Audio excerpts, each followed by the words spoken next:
Hello friends, welcome you all. आज मैं आपको जो वीडियो दिखा रहा हूँ, देखिए बात करेंगे एग्रो सेक्टर के एक स्टॉक की जो कि गोदरेज ग्रुप से है।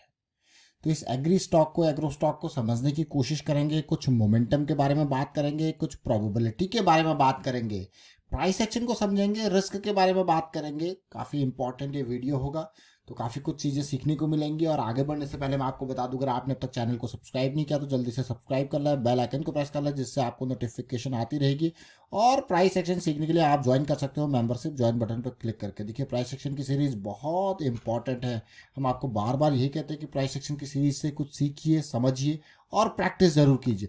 यहाँ पे सीरीज में आपके लिए बिल्कुल V1, V2, V3 करके वीडियोज आपके सामने आ रही हैं और आपको देखना है और प्रैक्टिस जरूर करनी है। देखिए अभी थोड़ी देर पहले हमने बात किया था मैप माई इंडिया के बारे में, जिक्र किया था, समझने की कोशिश की। अब हम बात करने वाले हैं गोदरेज एग्रोवेट की, जो कि ऑलमोस्ट 10,000 करोड़ का इसका भी मार्केट कैपिटलाइजेशन है। 547 के प्राइस पर ट्रेड कर रहा है। और कल की डेट में हमने बात करी थी श्री रामा न्यूज़ प्रिंट के बारे में।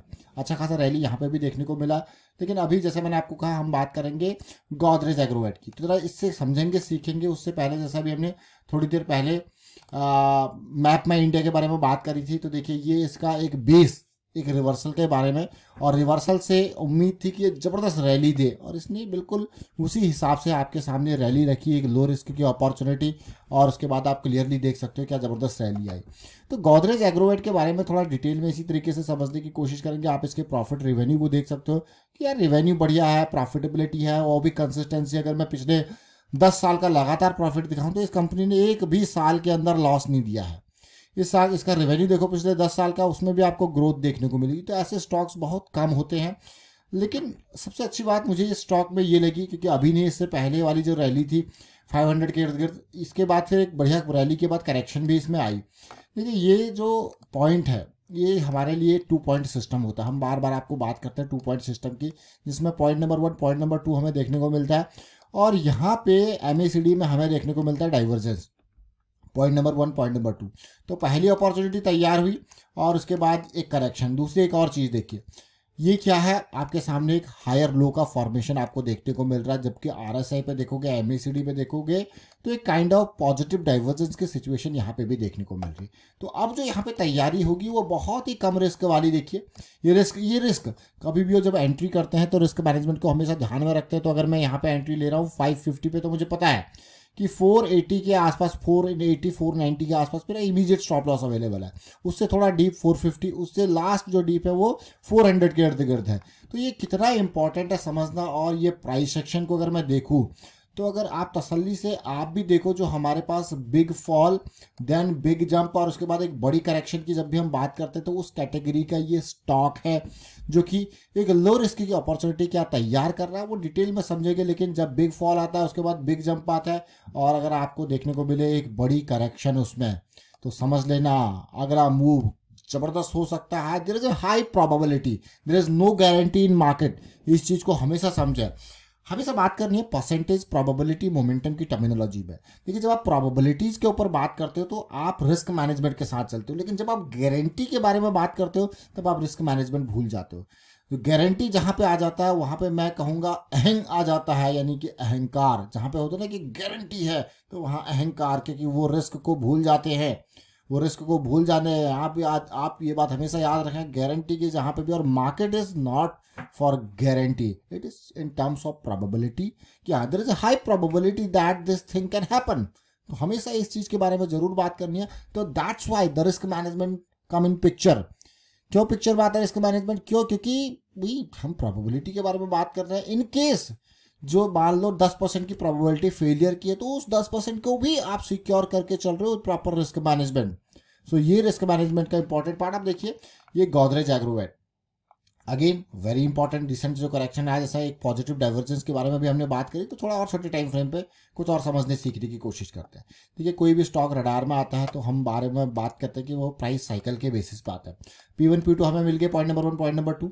साइकिल स्टार्ट हुई, अगर आपने यहाँ पे एंट्री ली, देखिए कितना पेशेंस मार्केट में चाहिए होता है। मान लीजिए आपने बिल्कुल अर्ली इन द स्टेजेस 470 पे एंट्री ली विद स्टॉप लॉस ऑफ 400, तो आप देखना जरा, यहाँ पे नीचे आया, 200 SMA से वापस चला गया, फिर एक रैली दी और 580 के आसपास, अब मतलब 100 पॉइंट अप गया, फिर से एक करेक्शन आ गया, फिर से आपको क्या ये फिर नीचे आगे देखिए, फिर वापसी देखने को मिल रही है, देखिए फिर से वापसी देखने को मिली। तो ये पूरा मतलब इस तरीके से अगर इसको जाना भी है तो कैसे जा रहा है, देखिए अप डाउन, तो प्रॉपर पाथ को फॉलो करके, ऐसा नहीं कि सीधे भाग गया। और दूसरा, अगर आप इसी चीज को वीकली चार्ट पर देखोगे तो आपको कुछ इंपॉर्टेंट पार्ट देखने को मिलेगा। हम 200 SMA जो डेली पे है, उसी तरीके से हम वीकली पे भी 200 SMA का रिजेक्शन दे के वापस आ रहे हैं। सो that is again important part.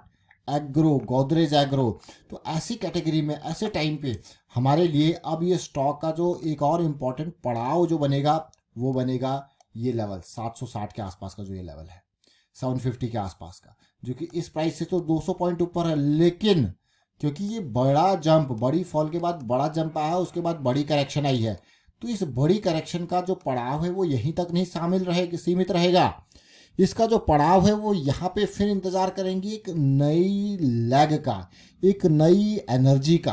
तो यहाँ से सीधे जब जाएगा ऊपर, जो न्यू एनर्जी है, जो फ्रेश एनर्जी है, हम हमको बार बार कहते हैं कि अगर किसी इंपॉर्टेंट पड़ाव जो कि बहुत टाइम, देखिए 2018-19 का, फिर 2020-21 का, और फिर से उस लेवल तक अगर जाएगा तो यहाँ पे क्या चाहिए इसको, करेक्शन, कंसोलिडेशन, एक kind of pull back. So these will be the important factor for that particular movement, जो कि ऑल टाइम हाई यानी कि 750 के लेवल के बाद आएगा। सो ये छोटी छोटी चीजें जरूर है, इसलिए मैं आपको कहता हूँ कि breakout are not important, but consolidation near breakout and pull back after that breakout is very very important. आपके लिए ब्रेकआउट, इस पे जाना इंपॉर्टेंट नहीं है, लेकिन इसके इर्द गिर्द का कंसोलिडेशन इंपॉर्टेंट है, इसके अराउंड का पुल बैक इंपॉर्टेंट है, इसके इर्द गिर्द छोटी छोटी करेक्शन इंपॉर्टेंट है। That is important. वो आपको लो रिस्क अपॉर्चुनिटीज की तरफ आपको लेके जाएंगी, ना कि सीधे ब्रेकआउट। इसलिए ये जरूर बहुत इंपॉर्टेंट बात है। लेकिन हम कोशिश करते हैं कि स्टॉक को इन लेवल्स पे नहीं बल्कि इन जड़ पे समझे, जहाँ पे वो 200 SMA की अर्ली साइकिल से स्टार्ट कर रही होती है। लेकिन कई बार क्या होता है कि जब इंपॉर्टेंट ब्रेकआउट आता है तो वहाँ पे क्या होता है, जैसे ये यहाँ से मूव किया, जब ये यहाँ पे कंसोलिडेशन देगा तब तक धीरे धीरे 200 SMA भी ऊपर आते जाता है, और थोड़ा लंबा कंसोलिडेशन होता है तो फिर से डेली टाइम फ्रेम पे वहाँ पे 200 SMA की साइकिल होती है, जो कि उस कंसोलिडेशन के बाद जो फ्रेश एनर्जी जनरेट करती है उस पर 4 चांद लगा देती है, उसमें नाइट्रोजन बूस्टर लगा देती है, अगर वो 200 SMA डेली के इर्द गिर्द की कंसोलिडेशन हो जाती है। So that is again an important factor to understand. तो फिलहाल वाइंड अप करता हूँ इस वीडियो को, और उम्मीद करता हूँ कि इस वीडियो के माध्यम से कुछ ना कुछ आपने जरूर सीखा होगा, समझा होगा, और ऑलरेडी आपके लिए प्राइस सेक्शन की सीरीज अगर आप अभी भी नहीं देख रहे हो, मैं कहूँगा लाखों हजारों रुपए के कोई कोर्स करने की जरूरत नहीं है, बल्कि अगर कोई चीज़ की जरूरत है वो है प्रैक्टिस की। So practice is really important. तो प्रैक्टिस करते रहिए और रिस्क मैनेजमेंट के बारे में अवेयरनेस भी मार्केट में स्प्रेड करते रहें। And thank you for watching the video.